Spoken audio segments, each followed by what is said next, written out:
Sergeant and Mrs. Smith, you're going to love this house. Is that a tub in the kitchen? There's no field manual for finding the right home. But when you do, USAA Homeowners Insurance can help protect it the right way. Restrictions apply. You know, we pay zero attention to the rankings. News team, assemble!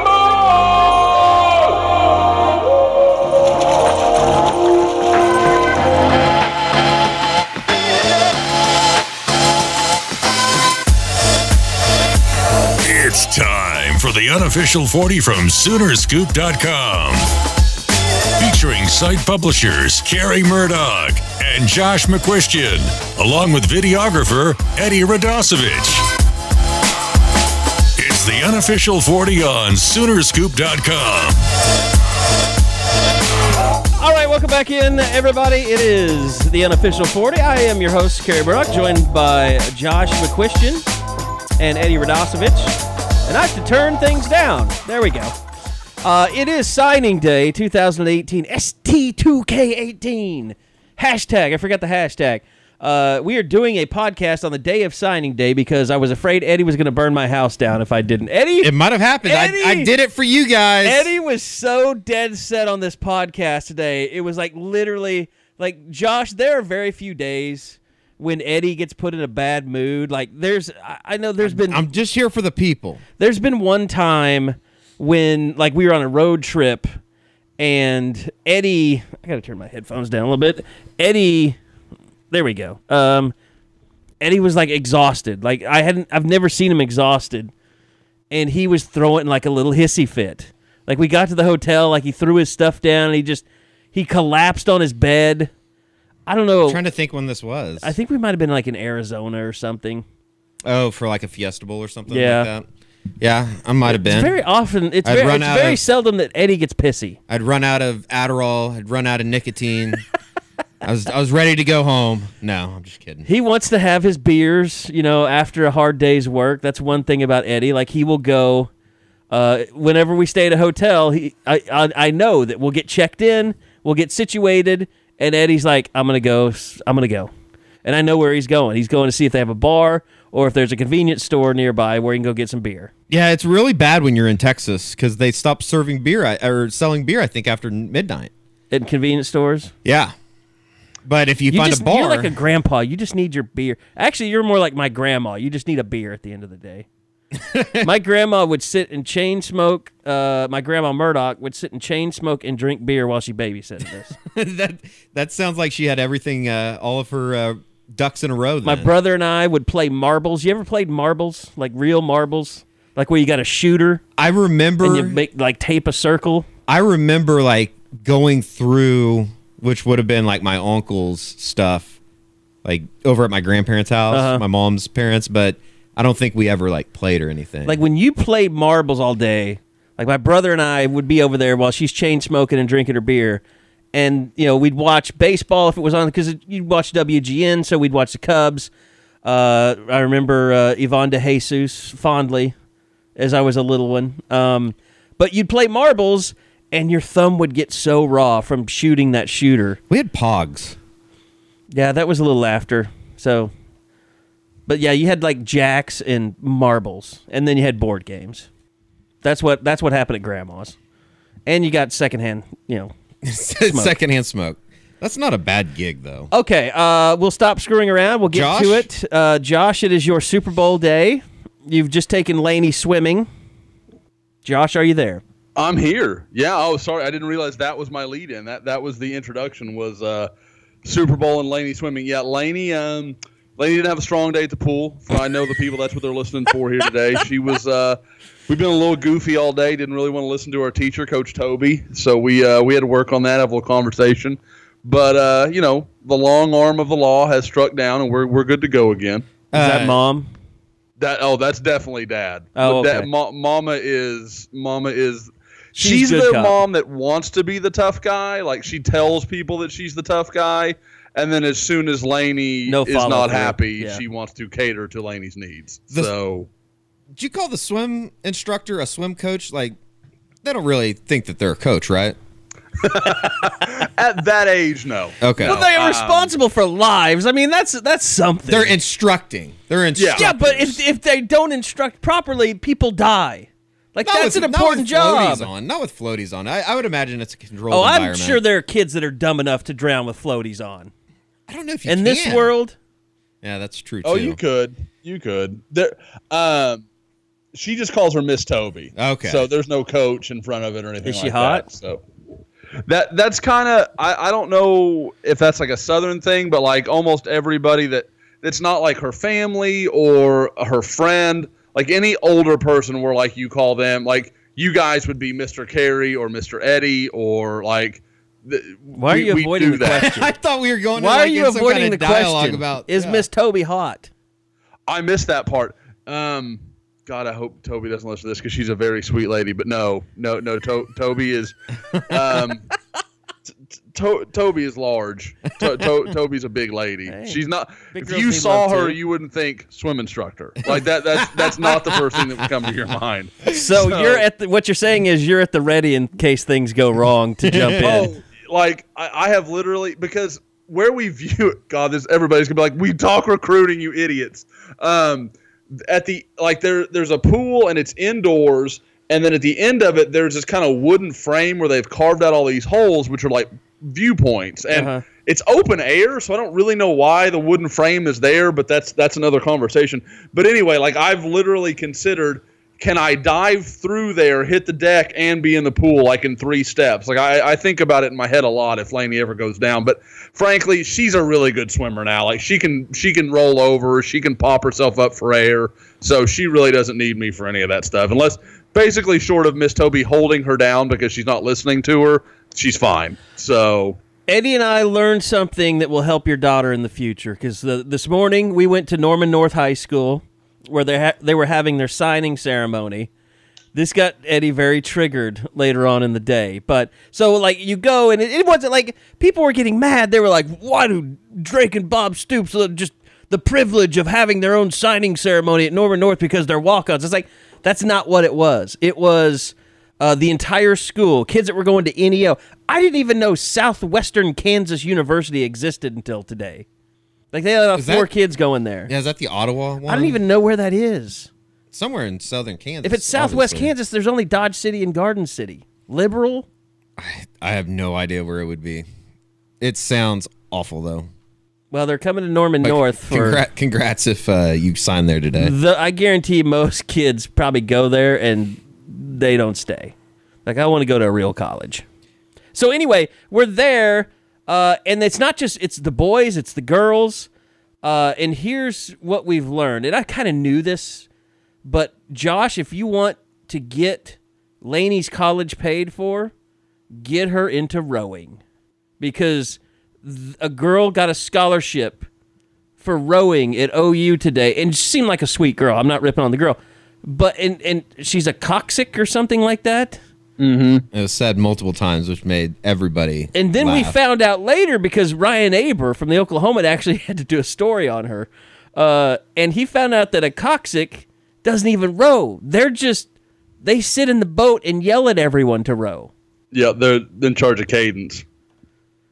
If you have a daughter, anyone out there listening, if you have a daughter, turn them into rowers. The school will be paid for because of... Don't sit and bitch about Title IX and how it's ruining football. Take advantage. Have some kids. Make sure they're girls. Get them into rowing. Free college. Better than skiers. Know what I mean?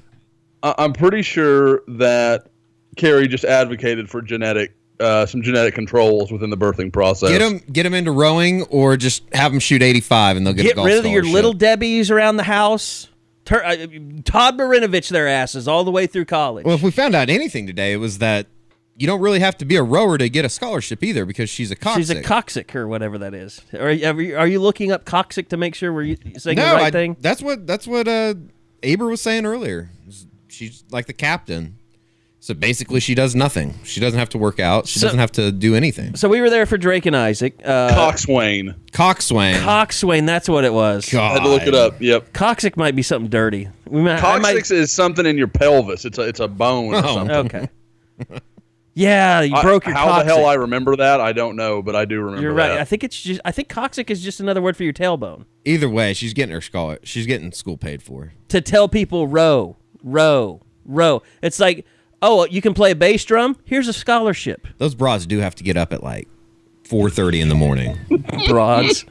They have I haven't heard broads in a while. They have their own training facility on campus. It's right next to the rugby fields. They do, and I've been up to the place up in Oklahoma City, like the Oklahoma River Sport. Mm-hmm. I've been to the Chesapeake. If I got whatever. skinny, I would join the Chesapeake Boathouse or whatever, and just go out and row on an early Sunday morning. That's one of those things, like, I feel like you would actually be pretty cool when you got to the moment where you didn't feel odd about going out there. You know, when you're doing something that's kind of unusual and you kind of get into the habit of it, and you kind of reach that point where I don't feel weird in my own skin doing whatever this thing is, you know, whether it's, you know, like I'm a mountain hiker or whatever your weird skill is. But I feel like that would take a little while to where you didn't feel like kind of an asshole. Yeah, definitely. I bought like real hiking boots just because I tried to buy those Timberlands and they just fall apart. And I got so much crap because I was wearing, I think they're Merrells, that's like the height of hiking boots. And I got so much crap from hikers, like in the office up at Cumulus, because I wasn't wearing them with shorts. You should have told them you're hikers. Like, you have no room to talk. But I was getting made fun of by hikers for wearing, basically they were jealous that I had those type of hiking boots. Where are they climbing up to? Like the highest point of Edmond? They're just trail climbing, or, you know, they're just walking the trails, like going to Arizona, I guess. Walking up Camelback Mountain. I think not working in an office makes me realize that there are other people in this world. You could use a good office. Like, it makes me realize that there are people out there that do other things. You have to deal with other people. Like, that's why I can deal with you so easily. I am forced to deal with other people who I normally wouldn't have any association. Usually you can just go, because Eddie, when you cross paths with somebody in the world and you don't like him, you can just be like, screw that guy. Yeah, I don't think I'm going to talk to you anymore. You can get away from him. I am in a situation. I'm going to mute you. Where, I'm in a situation, much like today, and I'm sorry we're not talking recruiting, where I parked in a university person's parking space, and here's what happened. So I parked in a reserve spot under the stadium, and because there wasn't a car there, and I thought, and it was Lincoln Riley's press conference, I knew I shouldn't have done it, but I did it anyway. And so when I came back, that person was so pissed, they blocked me in and left a note on my car saying that spot was reserved and I'm not to park there. And I got so pissed off that I wrote a note of my own that said, grow up, stop blocking people in. And then, you know what I did after that? I told you I went to the bank, but I felt so bad when I was leaving, I went to Walgreens or CVS. No, don't tell me this. And I bought a card for the person and a $15 Starbucks gift card. Oh, my God. And I went back and I wrote a note to them and I said, I'm sorry for taking your parking space. Here's some free coffee. And I left it on their window. God. And that's why you were stuck here. I hope those people left and got in a wreck and then lost the card. I actually wrote my name on it. Oh, my God. This is what people need to see. There is this image that Carey is the tough, mean, bad. Carey, you're the nice guy. You're just grumpy. You're a grumpy, nice guy. I would not have handled it that way. I felt terrible. I mean, because here's where I felt bad. If your life is so bad that you block someone in for taking your space, someone needs to be nice to you. Someone needs to do something to show you, you know what? You deserve a break in life. And that's what I did. No, it's a really nice thing to do. I'm just not that kind. Like, because I don't have any conscience about those things. Like, I always talk to Tiffany, like, there are things that people can guilt her about, and it's foreign to me. I don't understand. Like, I just don't have that gear. If I make a decision about something, I'm fine with it. I don't, even if I know it's wrong, I will play it because I've made that choice. Like, I'm just not going to continue thinking about it. Now, granted, $15 was the cheapest gift card I could find.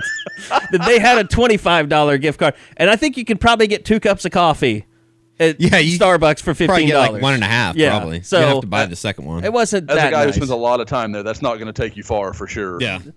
Well, you get a free cup of coffee on me. So anyway, it is National Signing Day. I'm trying to think of the right word. The castrated version of it. It's been weird all day. It's been 3 really weird. signings.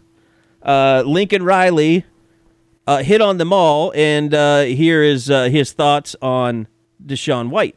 Thrilled to add these guys. Deshaun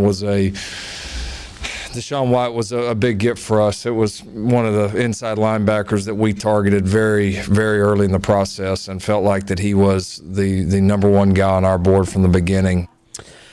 Josh, is that true?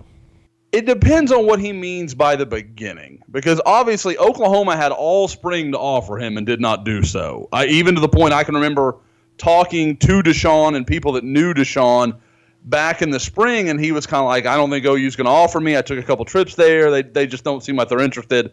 I'm going to start looking at other schools. And so I don't know exactly what they mean by that, but I mean, there's no question. Guys, you can just look at what we've seen. OU walked away from Merlin Robertson. OU walked away from several other guys as well.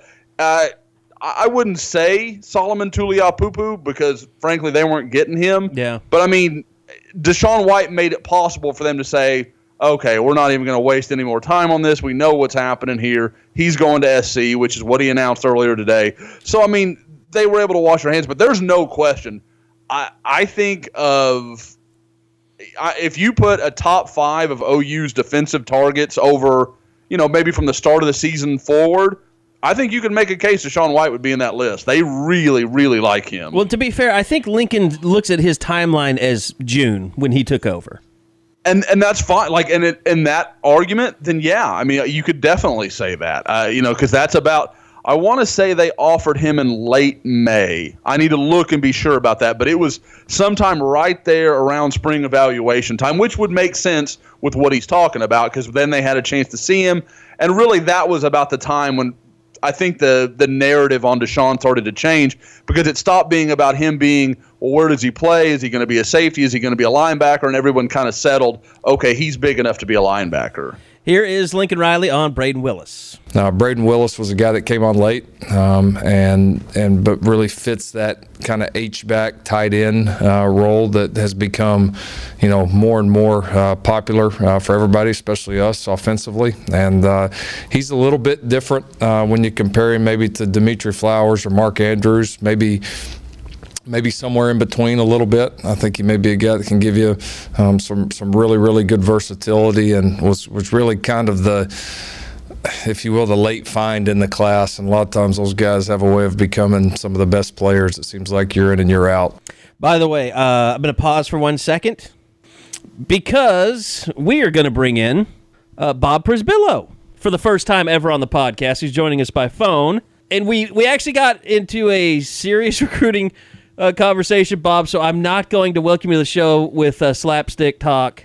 We just kind of broke down Deshaun White and Lincoln Riley's comments today, and we were just playing Braden Willis's comments. Let me replay those now that we just welcomed Bob in. Here's Lincoln talking about Braden Willis. Now, Braden Willis was a guy that came on late, but really fits that kind of H-back tight end role that has become, more and more popular for everybody, especially us offensively. And he's a little bit different when you compare him maybe to Dimitri Flowers or Mark Andrews, maybe somewhere in between a little bit. I think he may be a guy that can give you some really, really good versatility and was really kind of the, if you will, the late find in the class. And a lot of times those guys have a way of becoming some of the best players, it seems like, year in and year out.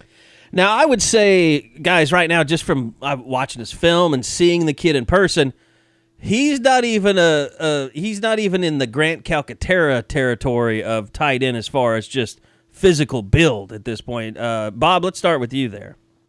Yeah, I can't see him being a flex out tight end. I can either see him being an in-line guy or evolving into a Dimitri Flowers-like role. I definitely don't see him having that type of future of a Mark Andrews or what Grant Calcaterra is going to end up doing here for the Sooners in the upcoming season. But he was a really nice pickup. And when you look at his stats, the jack of all trades gets thrown around way too often. But seriously, I mean, you throw for more than 500 yards, you run for more than 500 yards, you have more than 500 receiving yards, 27 total touchdowns. Is a nice late find. You always try to convince yourself anyway when you try to find someone this late in the game that they're going to be a big-time contributor to your class. I do think Braden Willis has the potential to be more than just someone who adds depth.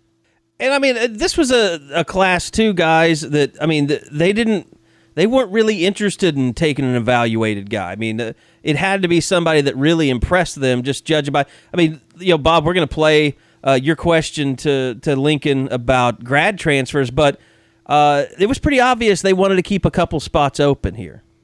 So they weren't just taking anybody. Bob or Josh, feel free to jump in there. Yeah, I mean, for sure. And I think there's a couple things when you're looking at how this class shook out when it was all said and done. Not only was the graduate transfer something that's legitimate, that is now a real thing with every single class where you have to count on one or two depending on where you're hurting the most. But I think you have to look at how well OU is doing in terms of the 2019 class. New Wave 19 already has 4 kids in the Rivals 250 and actually in the top 200 as of right now. And when you start hitting so much on those top targets, it doesn't make nearly as much sense to maybe settle for someone for the 2018 class just to say you filled out your 25 number when you can hold out, wait a minute, and then hit someone elite for 2019. And Josh, I mean, it's not just keeping a spot open. There's still things to happen, and Calvin Anderson is a guy that Bob mentioned in his Take 3 that we just posted up today, being a kid at Rice that Bill and Lincoln have both been down to see already. Yeah, I mean, and he's a guy that I had a chance to talk with about I guess about a week ago now, right after that Lincoln Riley visit to see him. And he's a guy that he flat out said he's going to take a visit to Oklahoma here in the next week or two. If I'm not mistaken of his schedule, and I've got to kind of pulling it off memory, I believe he's going to Auburn this weekend, and then his plan was to go to Oklahoma on the 16th, and then shortly after that Oklahoma visit, make his decision. So there's no question that Oklahoma would like him to be part of things. From what I understood, I know there was some conversation, well, maybe that's connected to whatever happens with Tank Jenkins. I was told there was no connection there. OU would have taken Tank Jenkins and still been pursuing Calvin Anderson. So that's the nice part. I mean, I'm sure Oklahoma wishes they were at 82, maybe 83, and really only had a couple spots to play with. But at the same time, it gives them some flexibility. I've even heard some talk of looking around for a safety. Maybe if they could find the right guy. I don't know that there's a guy they have in mind or anything like that. But if the right guy were to come along at that position, I've even heard some talk there could be a grad transfer possibility. The third, commitment of the day for Oklahoma was, of course, out of St. Louis, Parkway North. Michael Thompson, Rivals 100 defensive tackle, and this is what Lincoln Riley had to say about him. Big Mike here was the last one here this afternoon. That was a big get. As we all know, defensive linemen they're the toughest position to recruit. Everybody wants them, and there's not very many of them out there. That was Josh and Bob, both of you. That was one I think that a lot of people were expecting to get today, and maybe I guess the biggest surprise for Oklahoma on the National Signing Day or the second National Signing Day. Everything else sucked. Yeah, Josh, would just kind of talk us through everything that went into that. That's a pretty big pickup though for Calvin Thibodeau and Ruffin McNeil to go back into St. Louis and kind of pick up where they left off with Ronnie Perkins. And it sounds like even his time down in San Antonio, and you were able to visit with him, Ronnie did a really good job of selling Oklahoma to Michael Thompson, and it ended up today with them getting his signature. Yeah, it's a situation where Oklahoma, and I've said this before, I saw Thompson at the Army All-American Bowl, and I had heard nothing of he and Oklahoma having any connection, that anything was going on there. And I even considered talking to him, and there just wasn't any point. But almost immediately afterward, and it felt like, I don't know if Oklahoma had been considering it or if there was just kind of a wake-up call after the Rose Bowl. But I think it became abundantly clear to Oklahoma, we need as much talent on the defensive line as we can possibly find. And I don't think they wanted to just go take anybody. It's kind of like what Bob was just saying with 2019. There's a lot of reason to think Oklahoma's in good shape with some very good players in 2019. So they didn't want to just go take a flyer on somebody in 2018. But Michael Thompson's not just a dude. I mean, guys, you know, I know, Eddie, you and I saw him twice in St. Louis and then again in Indianapolis, and the guy was dominant. I mean, he is just a unique body type with his long arms.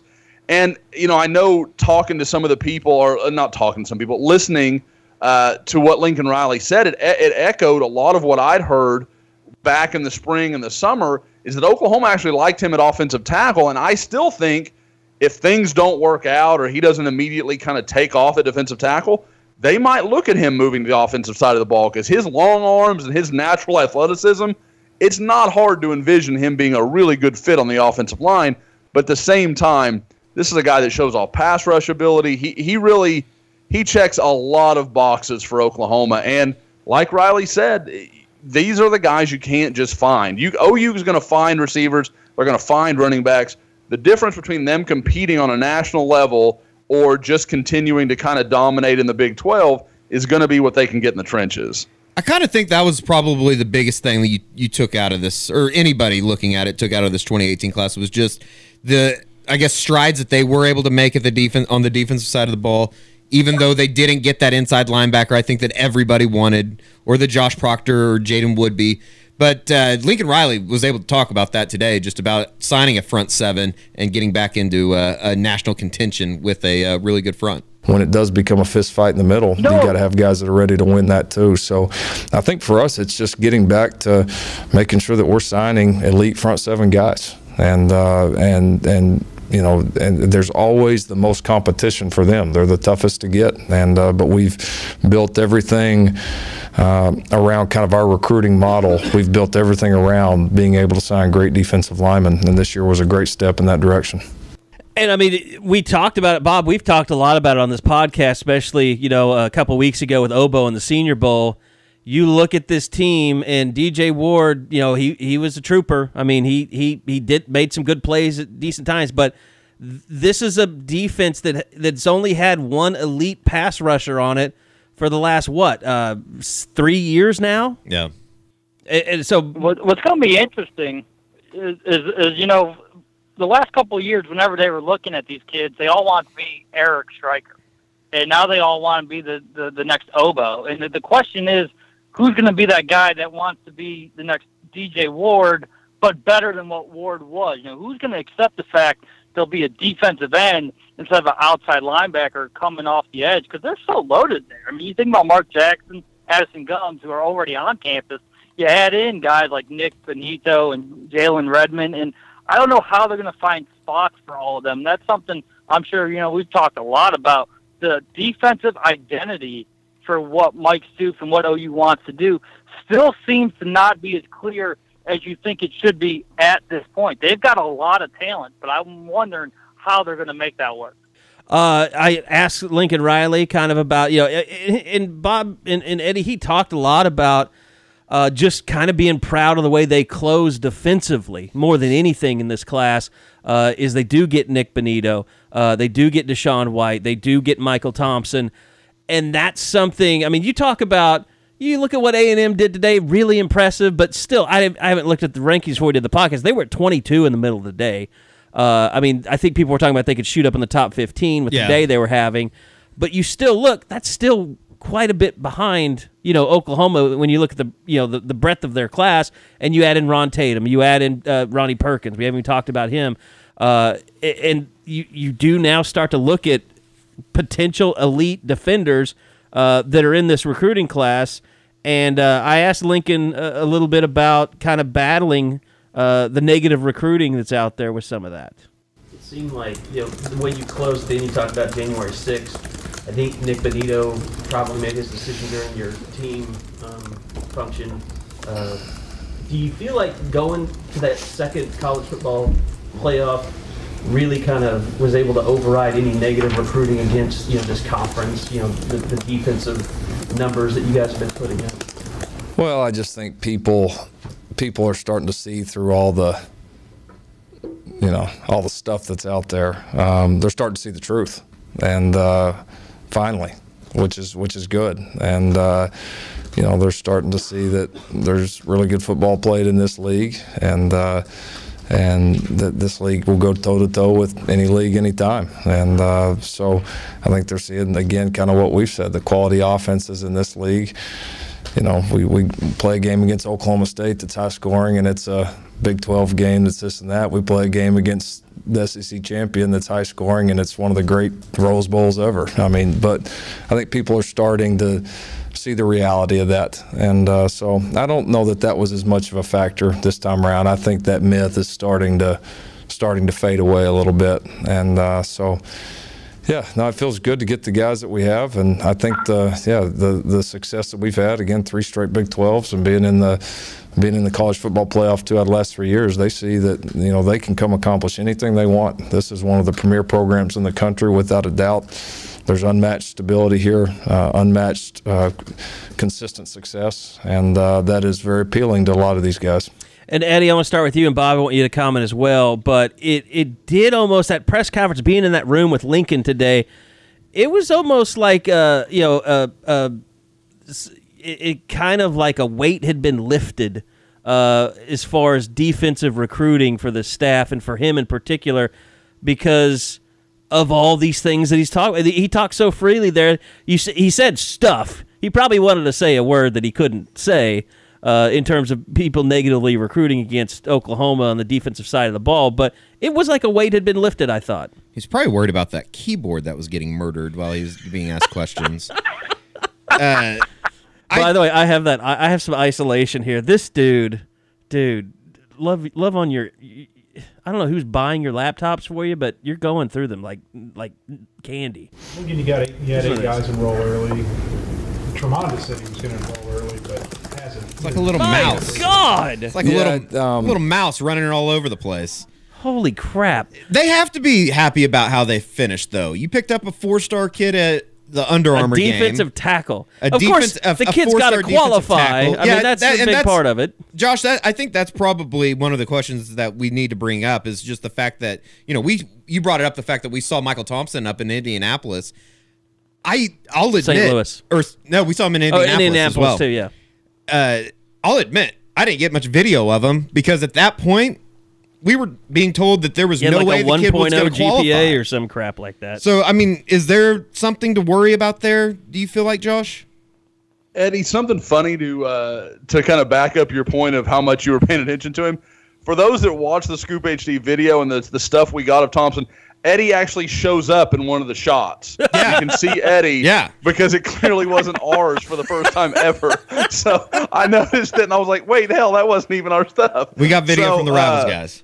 But no, and that's no shot at Eddie, because usually when we go to camps, I'm like, okay, Eddie, here's the guys we need to be watching. This is what, and I didn't have Michael Thompson on that list, and part of it was academics, and part of it was Oklahoma wasn't really involved. Like, I mean, you heard their name, but really, and Bob could probably back me up on this, even though at the time he was, wandering and gallivanting the world and not with us, but it was Ohio State, Missouri, USC. I mean, Oklahoma just wasn't a school you were hearing with Michael Thompson, and that was part of why I didn't talk to him in San Antonio, because that belief was still there amongst most of the people I talked to. And then like a week later, I'm talking to people, and the narrative had just changed. I mean, and it wasn't just – I don't want people to think, oh, this is OU just being hopeful. I was hearing this from everywhere. There were lots of schools that were trying to get in on Michael Thompson late, and Oklahoma was, for whatever reason, the one that really had success doing it and turned him away from a Missouri decision that most everyone thought was going to be the case. So I think, A, they deserve a lot of credit, and B, what I think probably happened is Thompson got serious in the first semester, pulled the kind of grades he needed to, and made that hill to climb a lot smaller. Instead of being a guy that was going to have a 4.0 GPA taking AP courses here in the second semester, he just needs to do well, and he'll be okay. Because like I said, the people I've talked to over the last few weeks have told me if they were going to bet, they expect to qualify. Well, hell, do you guys remember leaving the St. Louis Rivals camp and driving up over to Culver's, and we're eating, talking about would OU land any of these guys? And it was almost unanimous. Like, they might have a chance with Perkins. Trevor Trout was there. Maybe Trevor Trout. Maybe Cameron Babb if things went well. But I didn't think they'd get any of those guys, and they end up with 3 guys. Or well, 2 remember guys we went up there, and Josh was all fired up to interview Ronnie Perkins. Yeah, and it just seemed like he had lost interest in OU all of a sudden. Yeah.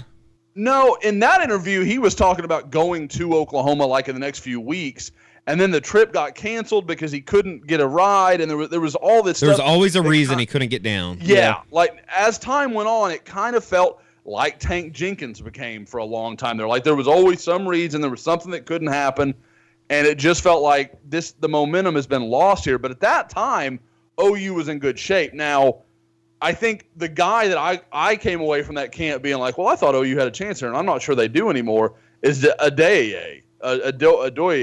God, maybe Bob can finally set us straight on this name. Yeah. But Adeoye? Sure, Bob. I'm not here to correct you. Are you 100% on that, Bob, or is that just out of your ass? When he committed to Texas, I heard a video where whoever did the voiceover for the video, that was the name they said. That's the only way we knew Samaje Perine is because he said it himself. I think maybe it was USA versus Canada game or something, or USA versus World game he played in. Remember, we made him say it on camera at that Houston camp. Yeah. That was the first. You guys were both down there, so year one Juan was down in Houston. His name just, I wouldn't have taken that. Perine, that just didn't seem real. Samaje's back in school, too. I saw that. That's pretty cool. Yeah. Okay. But yeah, I mean, the defensive line, being able to bring in that, because I think we can all agree. Jordan Kelly, I think we all kind of have, reservations. He's a really good high school player. Can he bulk up and stay quick and fast and powerful?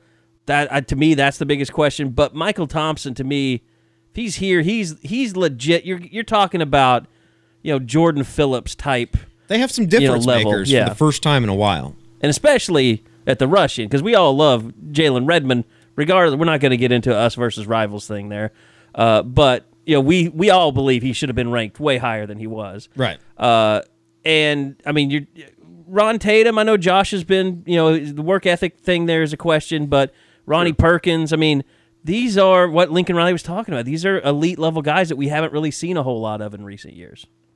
Well, with Tatum, it's what OU can get out of him. He is an NFL talent. There is no question in my mind. He has that level of upside, but it's just a matter of OU can find a way to turn the switch. And if they can do it, good on them. Like that, he'll be a great player for them. But I mean, I kind of was going on the list, and I was actually thinking about doing a story. I think this defensive line group, as you look at it, with four 4-star guys and Jordan Kelly, who is not of the same level as far as reputation as those other guys, but is a guy that has athletic ability. I mean, he's not just a big, stiff guy. He has some potential to be a good player. I think it's probably, on paper, the best defensive line group OU signed since 2006, and that group included Gerald McCoy, Jeremy Beal, and Adrian Taylor. So, I mean, if this group can come even close to what those guys were, that's huge for Oklahoma. All right, I want to move on from defensive line and talk about defensive backs, because I think we can all agree safety, biggest concern going. I know Bob, Eddie, and I are all getting ready to do a series of roundtables, kind of diving into spring, and one of those questions will undoubtedly be what's the biggest position of concern on both sides of the ball. To me, safety is the biggest concern. Cornerback, I mean, you think with all the guys that they've got returning there. Trey Brown, I think, is a guy that is very intriguing just because of his speed. Obviously, Buki, which I'm not real big on the Buki. I'd rather just call him Brendan. Not going to happen. Everybody's going to call him Buki, though.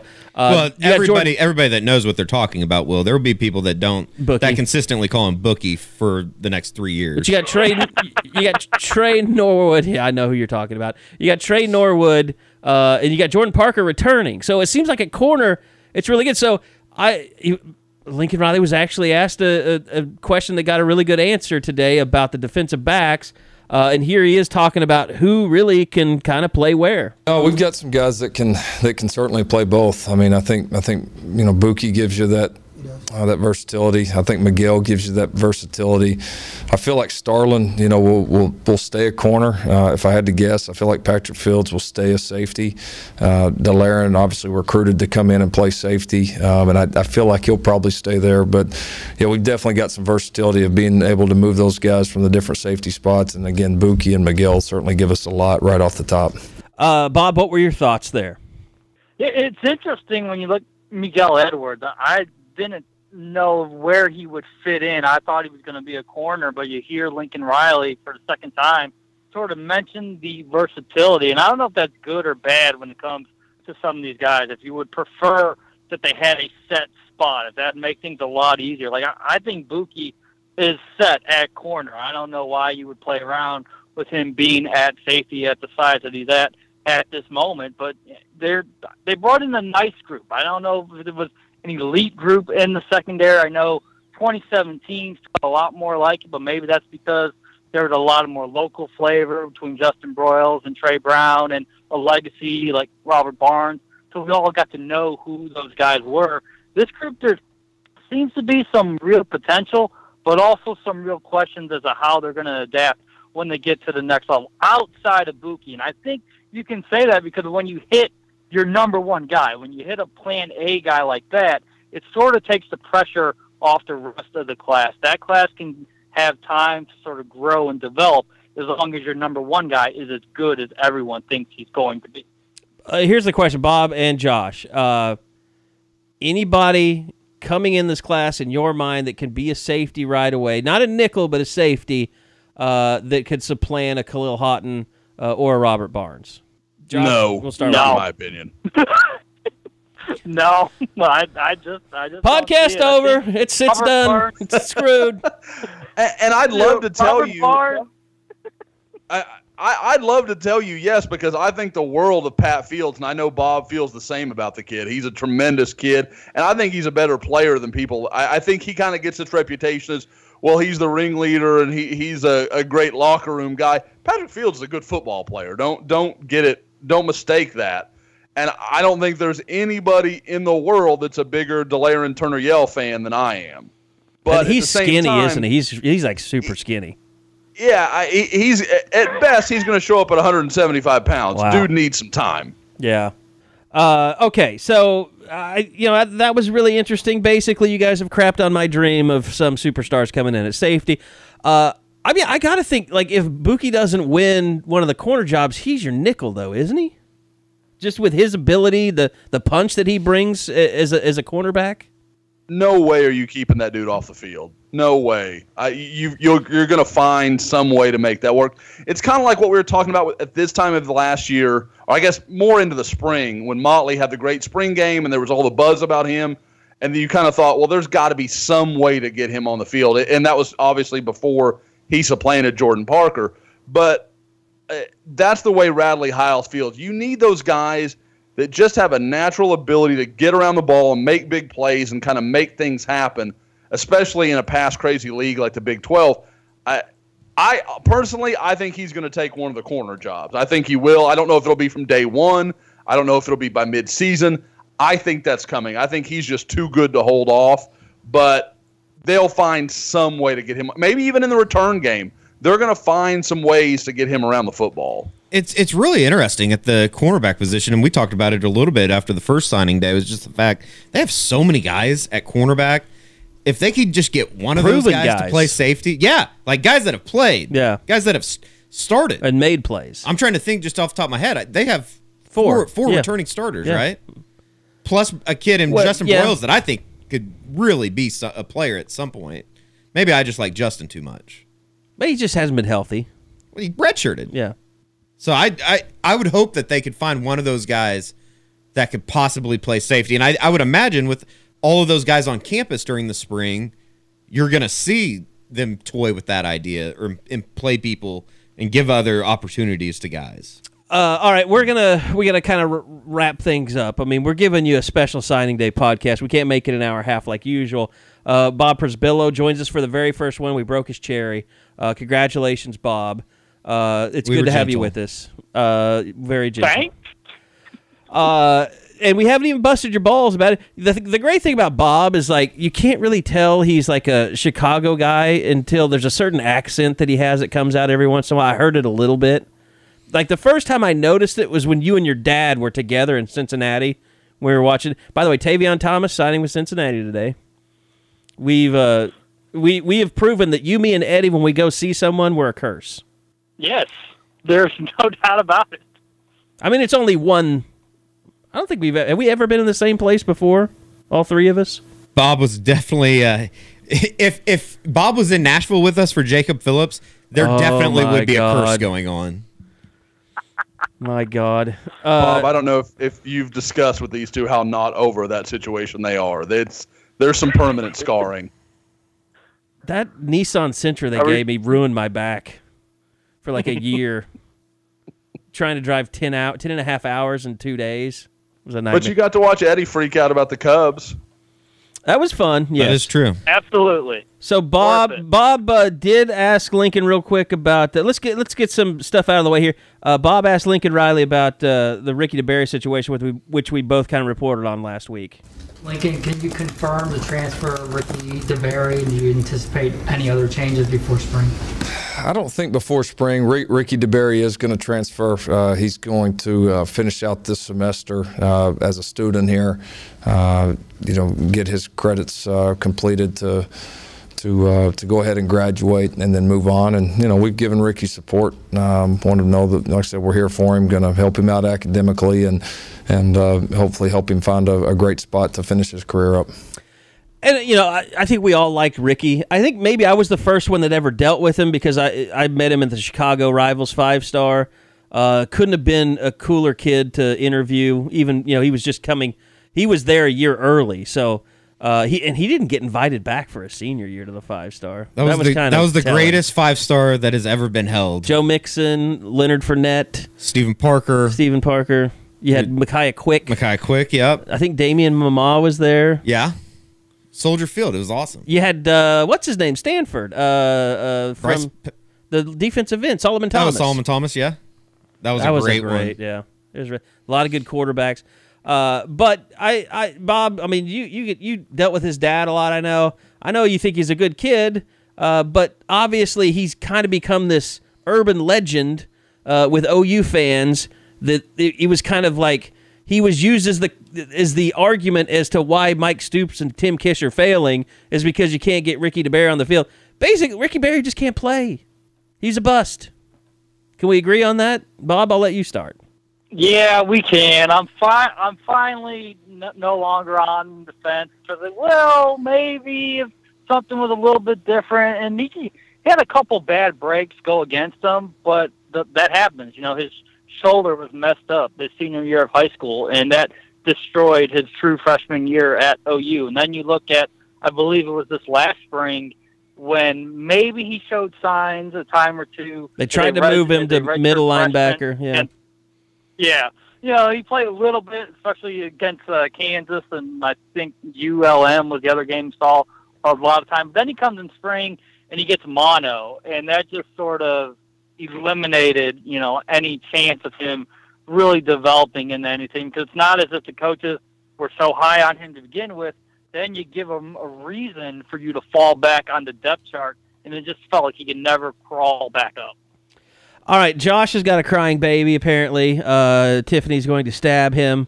So we have to get out of here. One quick thing I want to hit on before we go. News dropped today. More horrible news. Lincoln Riley threw this out there at the end of his opening comments. One thing that I do want to announce, and then we'll get to questions, Nick Basquine tore his other Achilles tendon in a workout last week. The non-contact was actually a kind of a low. It wasn't a fast-paced type of drill, even closer to a warm-up. The good news for Nick is, that injury happened soon enough. He's already had it repaired. That we do expect that we'll have him back in fall camp and be ready to go. But he'll miss spring ball for sure. So tough injury for him. But Nick's been through it, and if there's anybody that can bounce back from that, he's the guy. All right, so we end with terrible news. I mean, it's going to be really hard for him to come back with 2 bad ACLs. I mean, Achilles. I mean, yeah. I mean, they repair him, but they always say it's just like with Andre Robertson went through. They say it's never really the same, and that's if you have 1. Having 2 for what he does, which is a precise route runner, that's kind of scary. Yeah, it's not good. All right, not good at all. Josh, we'll let you get to the crying baby. Appreciate you joining us. Appreciate you pacifying Eddie so he didn't burn my house down. Really, is what I'm thinking for. I think in the next pod we'll have to cover Eddie's rage a little bit better. But that there was Eddie was hell or high water. We were potting today. For you, for the people. He's a man of the people. Bob escapes. For the people, by the people. Bob escapes. First podcast ball busting. That will be tripled the next time. We'll get you in studio. We have a mic that's been sitting here that's never been used. Well, it has been used, I guess. Oh. Joe used it and Shin used it. We'll clean I used it once. Were you here? Josh. Yeah, I remember I did the pod in the studio that one time. Lanie and Tiffany hung out. Oh yeah, they were out in the car and stuff. Okay. Mm-hmm. Carrie would have let him in the house, so they had to go drive around Norman. That's not true at all. Lanie went out and played in my weeping willow, and she thought it was a magical forest. She did like it. She liked it a lot. All right. Well, Josh, thanks so much. Bob, thanks for joining us. It's a first in the Unofficial 40. We may have news on podcast stuff coming here soon too. So thanks, guys. Thanks to Eddie. Yep. Thanks to Bob. Thank Thanks you. to Josh. National Signing Day. That'll do it. Wrap up. We'll be back again next week. Thanks for listening, everybody. Go subscribe, Soonerscoop.com, because Bob wants to keep his job. That'll do it. We'll come back again next week. That's a wrap. See you next time, everybody. Podcasts from Soonerscoop.com.